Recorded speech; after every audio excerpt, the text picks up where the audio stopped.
ఈ రోజున్న వాతావరణం ఎండల్లో 48 డిగ్రీలు వేడిలో కూడా మరి జంగారెడ్డిగూడెం కరాటం జంక్షన్ నుంచి మరి ఇక్కడ వరకు కూడా ర్యాలీగా కార్యకర్తలు, మహిళలు, చదువుకున్న నిరుద్యోగులు, అలాగే అందరూ కూడా పెద్దలు అందరూ party, Telugu Desam party, Janasena party, BJP party వాళ్ళందరూ కూడా దీనికి వేలాది మందిగా తరలి రావటం. మరి ఎన్నికలు జరిగిన వెంటనే పోలింగ్ ఎప్పుడు జరిగినా మరి పవన్ కళ్యాణ్ గారు, మోడీ గారు, అలాగే చంద్రబాబు నాయుడు గారు బలపరిచిన అభ్యర్థి శ్రీ బాలరాజు గారు కానీ, అలాగే మహేష్ యాదవ్ గారు కానీ ఇద్దరు మంచి మెజార్టీతో గెలిచి మరి ఈయన ముఖ్యమంత్రి, ఆయన ప్రధానమంత్రి అవుతారనేది అది తేటతెల్లంగా ఈరోజు అర్థమవడం జరిగింది.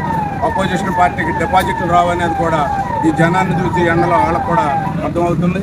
అలాగే ఇటు పోలవరం కానీ, ఇటు రాష్ట్ర అభివృద్ధి కానీ అన్నీ చేయాలన్న అటు కేంద్ర సహాయం కావాలి, ఇటు విజనున్న ముఖ్యమంత్రి చంద్రబాబు నాయుడు కావాలని, అలాగే పవన్ కళ్యాణ్ కూడా మరి దీనికి మెయిన్ పాత్ర పోషించి ఈ కలయికలన్నిటికీ పాత్ర పోషించిన పవన్ కళ్యాణ్ గారు ఈ కూటమి ప్రభుత్వం ఎప్పుడు జరిగినా కానీ ముఖ్యమంత్రి, ప్రధానమంత్రి కూడా రెండు కూటమి పార్టీకి వస్తాయి.